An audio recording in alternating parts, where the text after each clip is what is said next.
Amém. Atos capítulo 2, verso 1 diz: E ao completar-se o dia de Pentecoste, estavam todos reunidos num só lugar.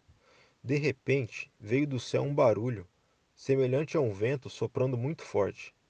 E esse som tomou conta de toda a casa onde estavam assentados. Então, todos viram distribuídas entre eles línguas de fogo, e pousou uma sobre cada um deles. E todas as pessoas ali reunidas ficaram cheias do Espírito Santo e começaram a falar em outras línguas, de acordo com o poder que o próprio Espírito lhes concedia que falassem.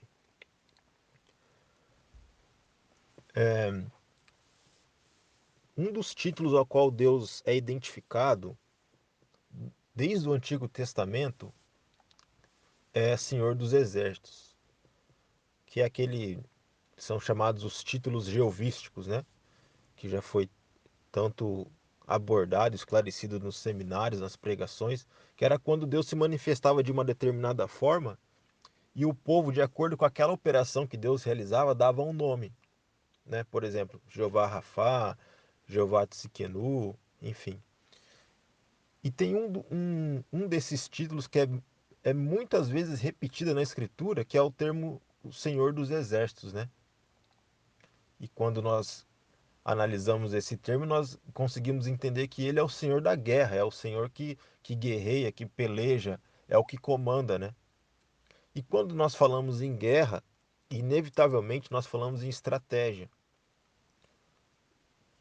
Toda guerra há uma estratégia por trás dela, tanto de um lado como do outro, né?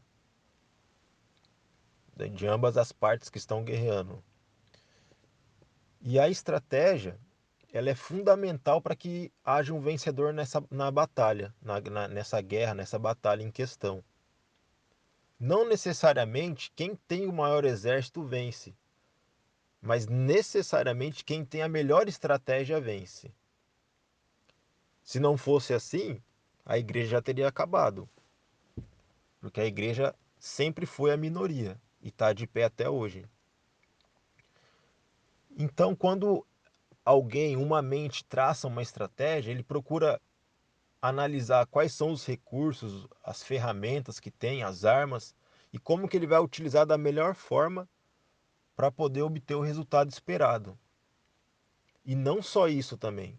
Tem outros elementos que envolvem a estratégia. Por exemplo, um elemento surpresa, pegar o inimigo desprevenido, chamar a atenção do inimigo de uma parte e atacar de outra. Enfim, são vários fatores que incidem sobre a estratégia para que um lado saia vencedor. No Antigo Testamento, a gente vê claramente isso, quando Israel saía às batalhas, quando Deus dava a direção do que deveria ser feito, e Israel, quando obedecia, saía vencedor. Por quê? Porque quando há uma mente onisciente por trás de uma estratégia, não tem como dar errado. Porque a mente onisciente já sabe quais serão os passos do adversário. Então ele vai lá e posiciona o seu exército, os seus guerreiros, os seus combatentes no local correto, na hora correta, e dessa forma vai conseguir obter a vitória. Por exemplo, quando Israel saiu do Egito, Deus não disse para Moisés qual seria a estratégia utilizada. Tanto que Deus foi conduzindo eles em direção ao Mar Vermelho e chegou lá, Moisés falou: E agora, o que a gente faz? Aí Deus falou: Não, continua marchando.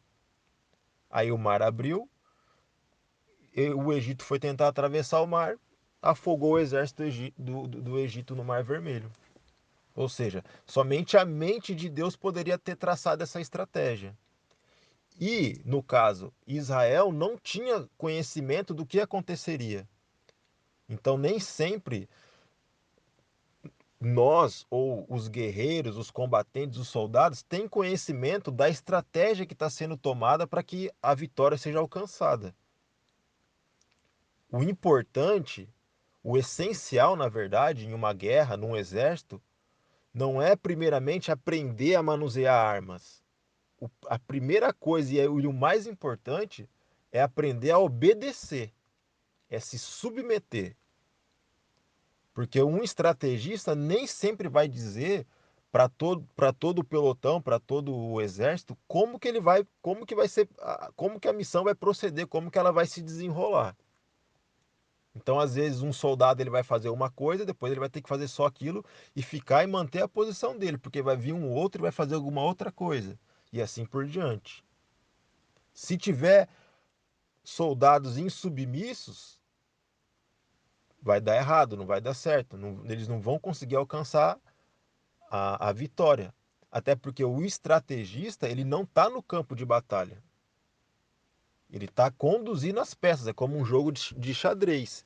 E é isso que Deus sempre fez com o seu povo, tanto Israel e como a igreja. E o elemento surpresa, o enganar o inimigo, o distrair, isso também é notório em toda a batalha. A gente consegue perceber isso, que Deus sempre usa desses artifícios para obter a vitória. E são coisas que muitas vezes a gente nem imagina que Deus faria aquilo. Por exemplo, em uma das batalhas que Israel saiu, Deus chega e fala assim: não, ó, quando vocês chegarem em tal lugar, vocês cavam um buraco, porque a água da chuva vai encher esse buraco, e quando o sol estiver se pondo, o exército vai chegar lá e aquela água vai refletir o vermelho do céu, e eles vão achar que aquilo é sangue. E aí vocês vão conseguir vencer a batalha. Eles vão ficar apavorados. Ou seja, ninguém jamais poderia ter traçado uma estratégia dessa a não ser Deus. No outro momento, quando eles vão contra a cidade de Jericó, a estratégia era o quê? Só rodear a cidade, não era não era atacar, era só rodear a cidade. Essa era a estratégia de Deus. Então, em cada batalha que Deus vai guiando o seu povo, sempre tem uma estratégia, sempre tem algo ali para surpreender o inimigo. E no mundo natural, vamos dizer assim, também é dessa forma. Existe um fato até interessante de comentar. Uma vez eu vi um documentário onde falava sobre a Segunda Guerra e mostrava que o exército alemão era um exército bem equipado, bem armado, mas eles tinham uma estratégia que era inédita até então, naquela época. Teve uma das batalhas, se não me engano, foi contra a França, talvez, não me recordo ao certo, onde eles estavam se deslocando contra o inimigo. E aí o comandante recebeu essa informação naquela época e ele calculou: eles estão em tal lugar, então até chegar aqui são mais ou menos 5 dias para eles chegar. Então vamos se preparar para receber eles daqui a 5 dias. Mas o que aconteceu? O exército alemão era muito bem treinado, os veículos deles eram muito rápidos e eles utilizavam uma droga nos soldados, um estimulante, que inclusive é vendido até aqui onde eu moro, no Japão, é vendido ilegalmente, é lógico, que é uma droga que deixa a pessoa acordada durante 5, 6 dias direto, e acordado e ativo, fica parecendo mesmo um zumbi. E essa droga era utilizada pelo exército alemão. Então, esse tempo que eles demorariam naturalmente 5 dias para chegar até a frente de combate com o inimigo, eles levaram 2, 3 dias no máximo. O que aconteceu? Pegaram o inimigo desprevenido e arrebentaram com eles. Foi um elemento surpresa. Numa outra vez, eles foram, o próprio exército alemão foi atacar a Rússia, chegou lá, a estratégia da Rússia foi o seguinte: ó, a gente não pode ir com o exército deles, as armas deles são bem melhores, a tecnologia deles é bem superior, então vamos segurar eles aqui, aguenta firme, não deixa eles passar, porque o inverno está chegando. E na hora que o inverno chegar, eles não vão resistir ao inverno da Rússia, porque é muito forte o inverno, é muito rigoroso. E as roupas deles, do exército alemão, e as armas deles não iam resistir àquele frio intenso. E foi isso que eles fizeram. Foi a estratégia do exército russo para conseguir vencer aquela batalha nessa ocasião. Então, o elemento surpresa, a inteligência é o que conta mais quando está se tratando de estratégia e a submissão dos seus soldados. E nesse texto que eu trouxe aqui, de Atos, no começo ali vamos dizer assim, da igreja, a gente vê o próprio Espírito Santo traçando uma estratégia ali que foi surpreendente. O que acontece? Eles estavam nessa situação, era a festa de Pentecostes. A festa de Pentecostes era uma celebração em comemoração aos agricultura, aos bens da terra. E naquela época, diz alguns historiadores, que aquela festa que era dada por Deus, mas naquela época já havia se tornado uma festa ecumênica. Vinham pessoas de várias nações, pessoas que faziam comércio com Israel, de várias nações, de várias religiões, pessoas de muitos lugares chegavam até lá. E aí, nesse cenário, nós temos os discípulos, que eram pessoas simples, se vestiam como pescadores, eram galileus, pessoas que eram pesados de boca, eram considerados pessoas grosseiras, ou seja, diante daquela nação, eram pessoas que passariam de forma imperceptível, ninguém ia dar a mínima para eles. Eles não iam conseguir atrair a atenção de ninguém ali, porque era um povo desprezado. Então, o que, que o Espírito Santo faz ali naquela hora? Ele se manifesta de uma forma que faz com que todos olhem para os discípulos. Ele faz um som tão alto, mas tão alto, um barulho tão alto, que todo mundo começou a olhar e falou: o que, que é isso aqui? Todo mundo voltou a atenção para onde eles estavam. E fora isso, eles começam a falar idiomas de outras nações, de pessoas que estavam vindo de todas as nações lá para fazer essa celebração, entre aspas, né? Que era na verdade uma profanação já. E eles começam a citar as escrituras, a esclarecer as escrituras no idioma de cada um de lá. E aquilo ali foi um negócio assim surpreendente. Foi algo jamais tinha acontecido. Não, jamais não. Isso já tinha acontecido uma vez. Aconteceu lá em Gênesis, quando o povo tinha a instrução de povoar a terra e eles se rebelam contra Deus, querem construir uma cidade e uma torre para tornar o nome deles célebre, né? O nome deles célebres. Ou seja, eles estavam já levantando a sua própria liderança, os seus próprios conceitos, se rebelando contra Deus. Aí Deus vem com o juízo das línguas, que ali estava fechando uma dispensação. Então Deus lança o juízo das línguas, confunde tudo, lá em Gênesis, que foi a estratégia que Deus utilizou para parar aquele povo, foi essa: vamos confundir a língua deles, eles não vão se entender e vai para cada um para o seu lado, vai encerrar essa obra deles, que era a dispensação do governo humano. E o interessante é que após essa dispensação, entra-se a dispensação dos patriarcas, que é a dispensação onde o chefe de família era o sacerdote. E aí, nesse caso agora aqui, lá em Atos, está acontecendo praticamente a mesma manifestação. O Espírito Santo traz as línguas, só que dessa vez eles conseguem entender. Lá em Babel foi a confusão. Só que agora aqui em Atos também vai ser a confusão. Vai ocorrer a confusão. Porque Jesus já havia dito, ó, vai ser pai contra filho, filho contra mãe. Numa casa vai estar dividida 2 contra 1, dois contra três contra dois, ou seja, é confusão, é divisão. Eu vim trazer espada, divisão. Jesus já tinha dito isso. Ou seja, era confusão. E o Espírito Santo vem e dá um sinal desse, falando: agora, a partir de agora, vai começar a confusão. Vai ser o caos agora. O Espírito Santo vai começar a tacar fogo em Jerusalém, e é o que a gente consegue ver a partir desse texto. O que acontece em Jerusalém ali, os discípulos começam a tacar fogo, começam a apontar o dedo na cara de todo mundo ali. Surge uma oportunidade, eles rasgam o verbo. É isso que eles estão fazendo. Mas para que o povo se atentasse a eles, Deus traçou essa estratégia. Deus bolou uma forma de que todos conseguissem observar os discípulos, os apóstolos ali naquela ocasião. Aí Pedro se levanta e começa a pregar para eles. Ele vem citando o profeta Joel, vem esclarecendo as escrituras. Aí logo na sequência ele já fala na cara de todo mundo: ó, vocês são assassinos, vocês mataram Jesus o Nazareno, até porque o nome Jesus era bem comum naquela época. Então ele faz questão de falar: não, ó, é Jesus o Nazareno, porque quando se falava de Jesus, eles costumavam dizer: ah, é o Nazareno, é o Galileu. Então ele já deixou bem claro: ó, vocês são assassinos, vocês mataram um homem inocente. E foi o Nazareno, aquele que falou que ia ressuscitar, e ele ressuscitou. E aí depois ele já começa a citar sobre Davi, que Davi era um homem conceituadíssimo até hoje lá em Israel.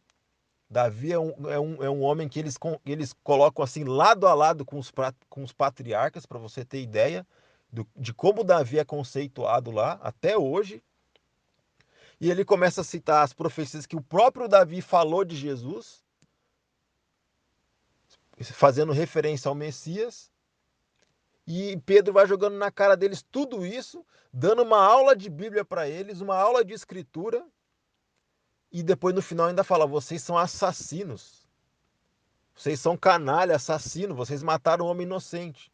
Ou seja, a base da pregação de Pedro ali naquela hora foi o quê? Esclarecer as escrituras, é conhecimento bíblico e dedo na cara. Era o foco principal da mensagem ali do evangelho era esse. Tanto é que foi tão eficaz isso aí, que não poderia ser diferente, porque quem bolou essa forma de abordagem e quem trouxe as palavras na boca de Pedro era o próprio Espírito Santo, que 3.000 pessoas se converteram naquela ocasião. Ou seja, o que a gente vê hoje em dia? Ah, nós temos que pregar com sabedoria. Não, nós não podemos falar certas palavras. Pô, mas lá a primeira pregação, que a gente sabe muito bem que quem escreveu Atos foi Lucas, e Lucas não estava lá naquela época, ele não presenciou, ele escreveu isso décadas depois.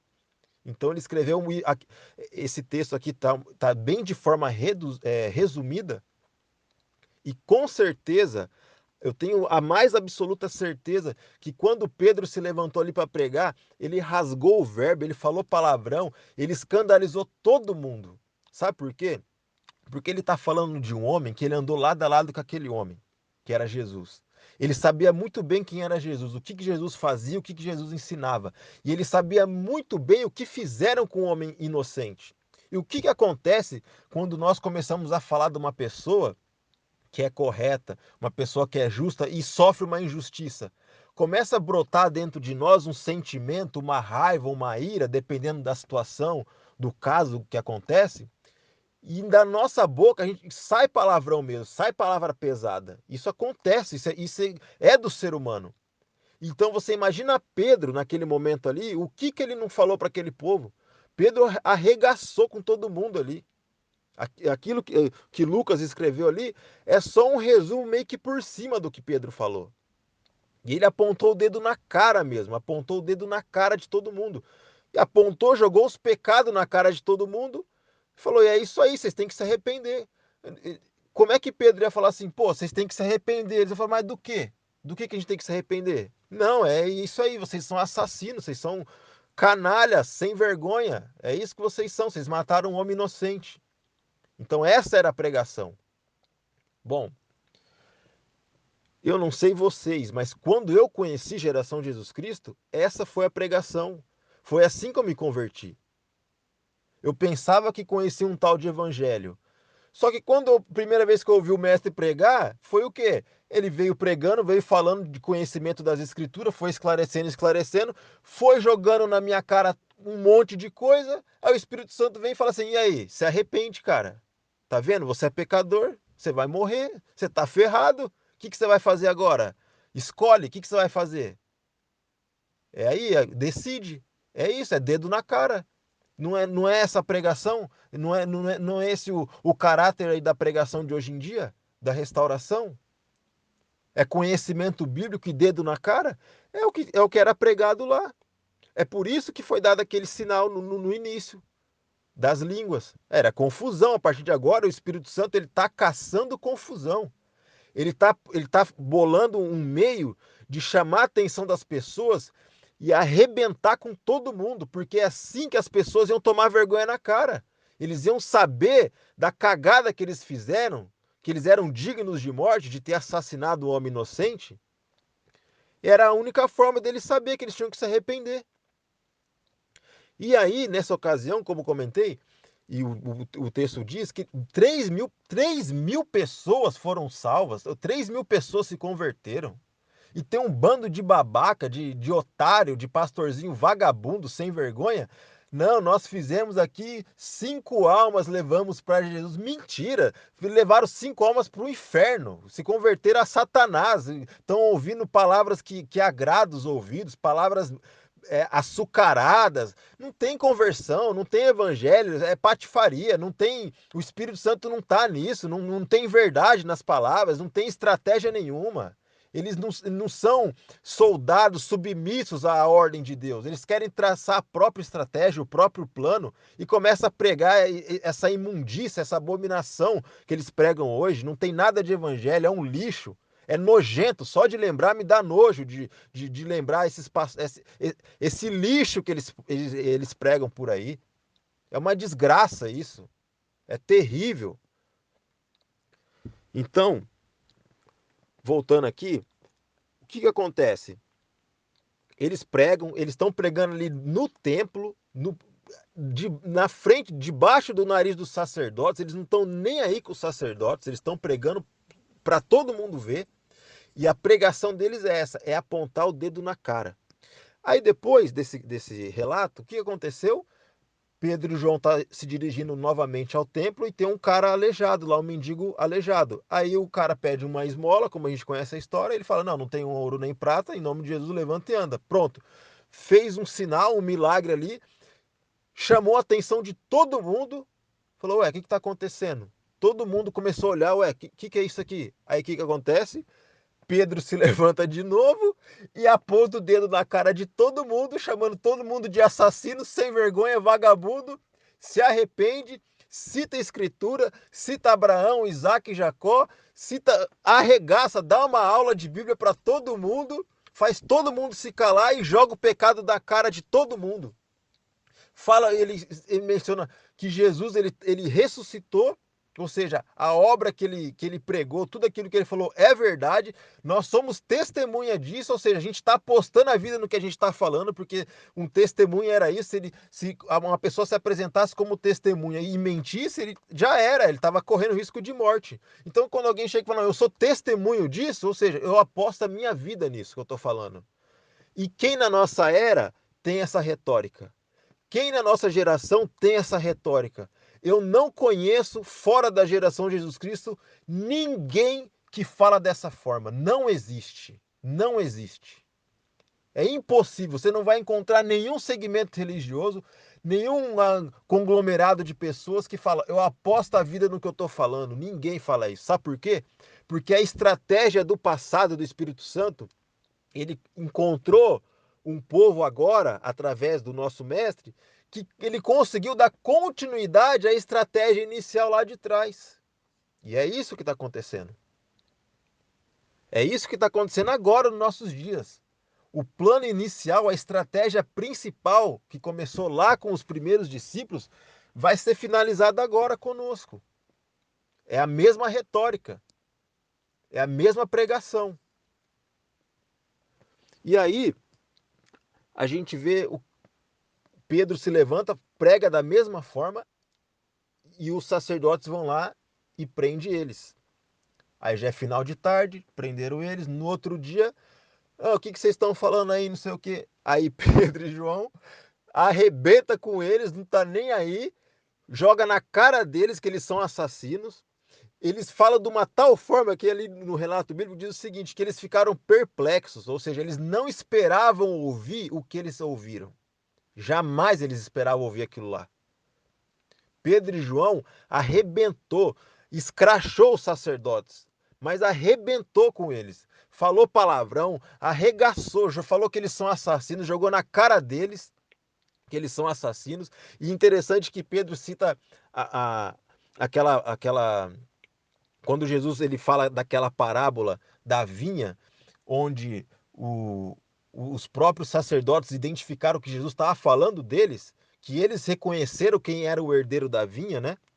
Ou seja, os sacerdotes reconheceram que Jesus era o próprio Filho de Deus, era o Messias, mas eles não aceitaram porque eles não queriam abandonar o sacerdócio, né? Que era a herança. Aí Jesus, no final dessa parábola, ele fala assim, que a pedra que os construtores rejeitaram veio a ser a pedra principal. Aí Pedro vem bem agora na cara deles e cita isso de novo, joga na cara deles, está falando assim, ó, vocês já era o sacerdócio de vocês. Já era, tá extinto. Extinto. O sacerdócio agora é o de Cristo. Por quê? Porque ele ressuscitou, a obra dele foi completa. E eu, Pedro, eu sou o líder. Entendeu? O que ele está falando para eles? Ó, eu sou o único líder, eu sou. É impressionante. É a mesma retórica. O que o mestre fala? Eu sou o único pastor. É a mesma estratégia que está sendo falada agora. Pedro fala na cara deles: eu sou o único líder, eu sou o único sacerdote. Vocês não são mais merda nenhuma. Vocês não são mais porra nenhuma. Acabou para vocês. É por isso que eles ficaram, no texto diz que eles ficaram perplexos, eles não sabiam, ficaram sem reação, jamais eles esperariam ouvir aquilo de Pedro e João ali naquela ocasião. E aí, falou, não tem que ouvir vocês porcaria nenhuma, a gente tem que ouvir a Deus, vocês que se exploda. Ou seja, a Bíblia sem Constituição não. Pedro está arregaçando com todo mundo ali, e naquela pregação está falando, naquela ocasião que eles pregaram no templo, foram mais 5.000 pessoas que se converteram. Se converteram, sabe como? Levando, apontando o dedo na cara deles, vocês são safados, sem vergonha, assassino. É isso que vocês são. Bando de vagabundo, vocês são assassinos, vocês são dignos de morte, vocês traíram o Filho de Deus. É essa pregação que converteu mais 5.000. E aí a igreja começou a crescer.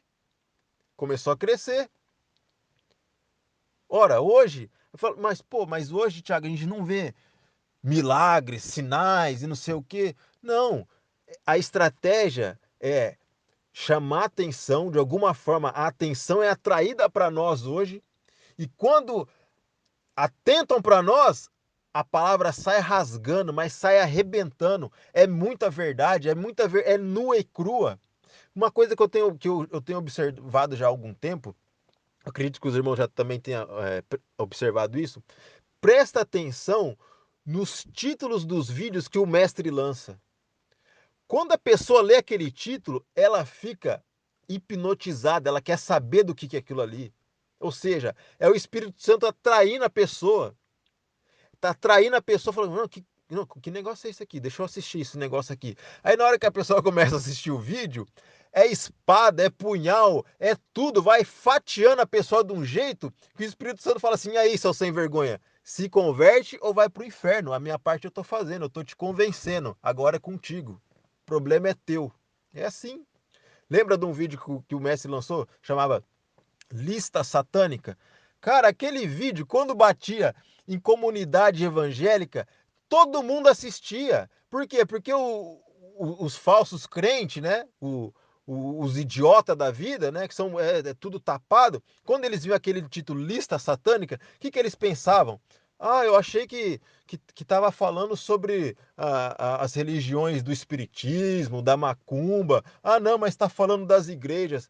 É lógico, o Espírito Santo está usando uma estratégia, está chamando a atenção da pessoa, e a pessoa começa a ouvir aquelas verdades, é a forma que o Espírito Santo utilizou para dar uma chance para o canalha, para o vagabundo, para a prostituta, se converter do mau caminho e se curvar aos pés do único sacerdote. É isso, é essa a estratégia que está acontecendo. Então sempre tem uma estratégia, sempre Deus, a mente onisciente de Deus, tem uma estratégia por trás. Então quando vê uma direção da liderança, o que cabe a nós? Obedecer. Ah, mas como que vai ser? O que eu... Não, é isso, faz isso, acabou, é isso que eu vou fazer. Não, vai lá e entrega o folheto na porta da igreja. Tá, eu vou entregar na porta. Mas e depois? Eu não sei. A ordem que eu recebi é essa: entrega na porta. Estou entregando na porta.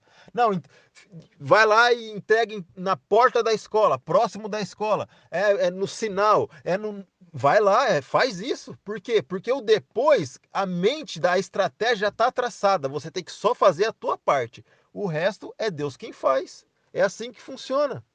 E é assim que está funcionando lá no começo. Aí depois disso a gente vê mais uma estratégia de Deus para tirar o joio do meio do trigo, que acontece o caso de Ananias e Safira. O mover do Espírito Santo ali naquele momento era o que? As pessoas estavam vendendo o que tinha e levava aos pés dos apóstolos. Eles dividiam tudo para sustentar todo mundo. Você imagina quantas pessoas que não estavam se convertendo ali. Numa pregação é 3.000, noutra é 5, já são 8. Então a doutrina, os discípulos estavam se multiplicando, era absurdo aquilo.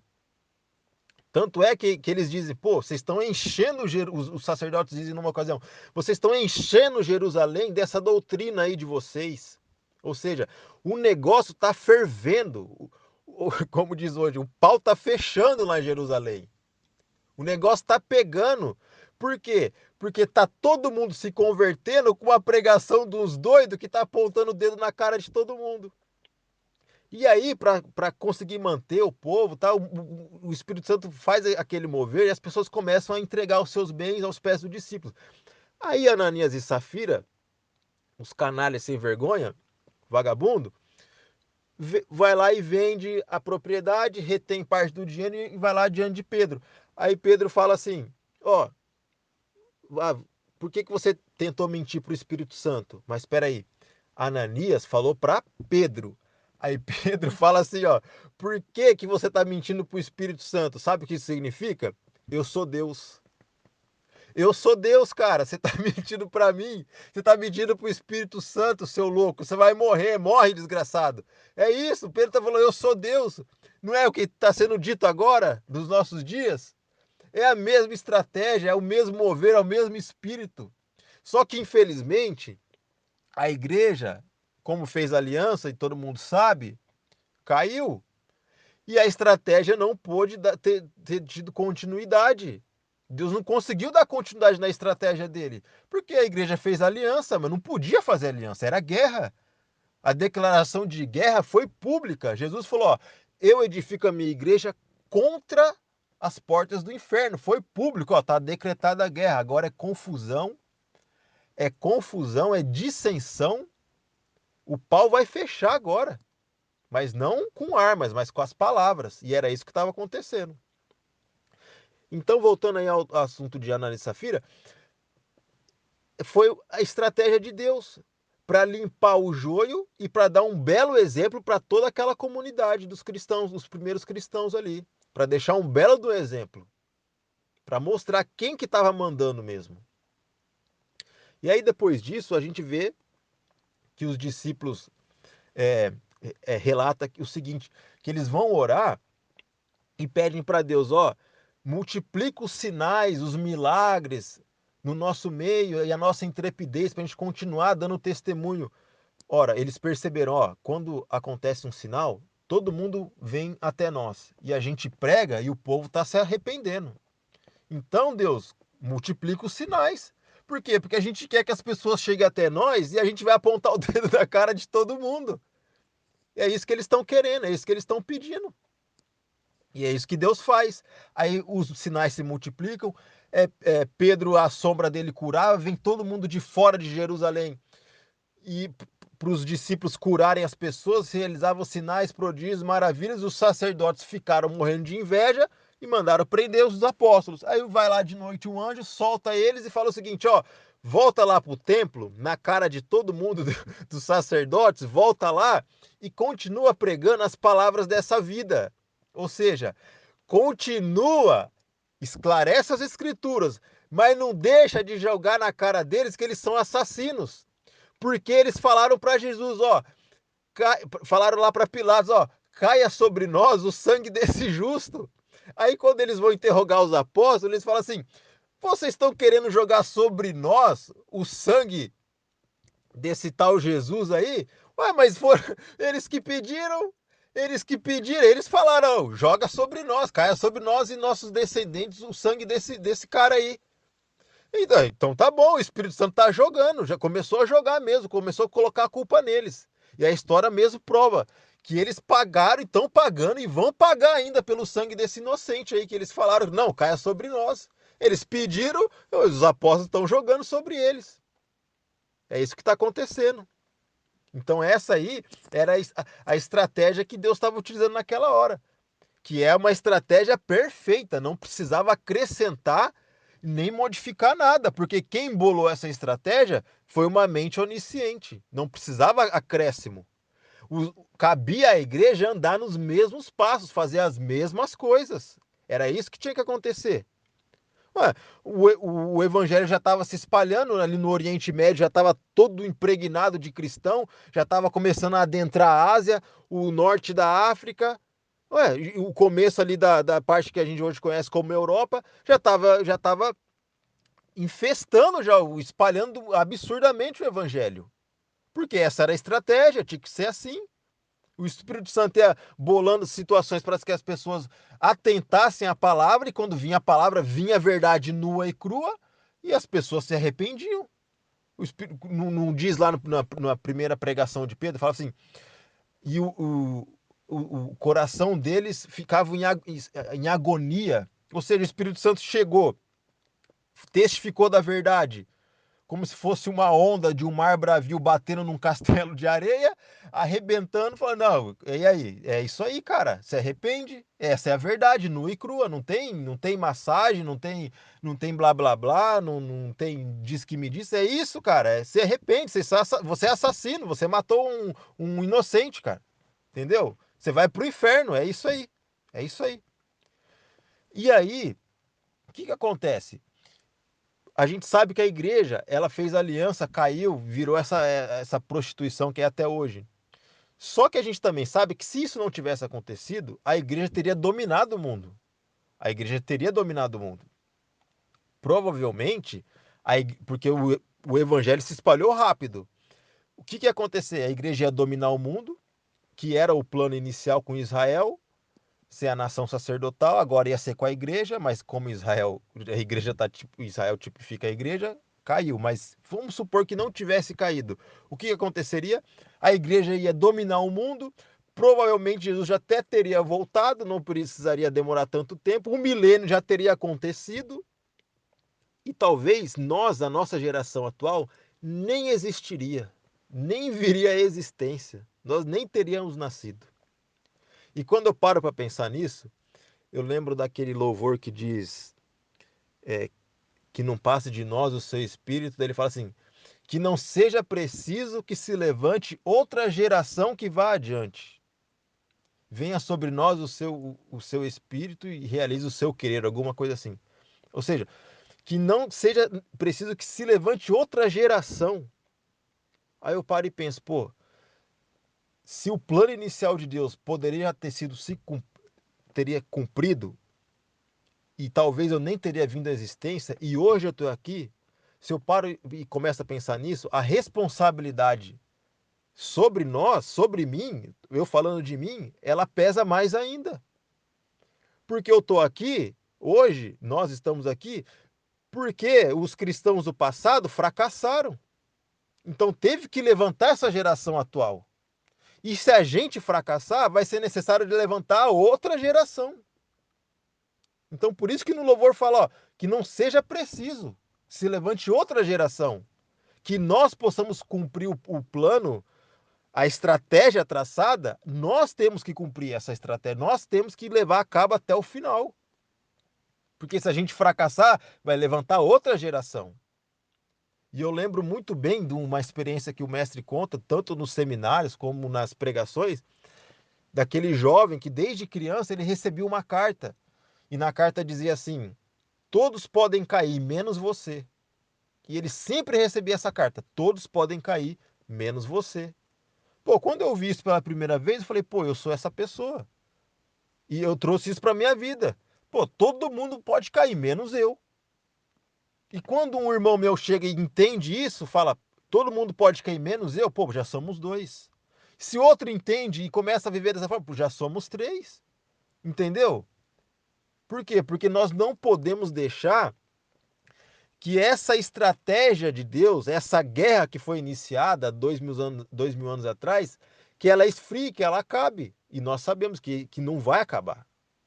Que nós vamos levar a cabo até o final. Essa estratégia. Porque essa é a melhor que tem, não tem outra. Não tem melhor do que essa. Então, só para voltar aqui no texto, para finalizar, para não se alongar muito, que na verdade já até me alonguei, a gente vê que os apóstolos estão apontando o dedo na cara de todo mundo, pelo próprio Espírito, é a estratégia que Deus está utilizando aqui, ali naquela época, que deveria ter sido seguida até então. E aí surge, logo depois disso, o fato que aconteceu com Estevão, que Estevão era um cara, isso eu acho surpreendente. Estevão era um cara cheio do conhecimento, que quando a gente vê essa pregação dele diante do Sinédrio, o cara ele arregaça, ele dá uma aula de escritura para todo mundo ali. É um cara cheio do conhecimento. A Bíblia dá testemunho dele que ele era um cara cheio de fé, ou seja, cheio de conhecimento, do poder do Espírito Santo, mas ele era submisso. Ele era obediente às leis, às ordens vindas da liderança, que era Pedro. Tanto é que ele foi instituído como diácono lá, né? Como um cara que iria servir, distribuir lá o alimento para todo mundo lá. Para isso que ele foi separado. Mas você vê que ele é um cara cheio do poder, mas é um cara submisso. Ele sabia quem que estava sobre ele. E aí, quem vinha falar de escritura com ele, tentava combater ele, ele calava todo mundo.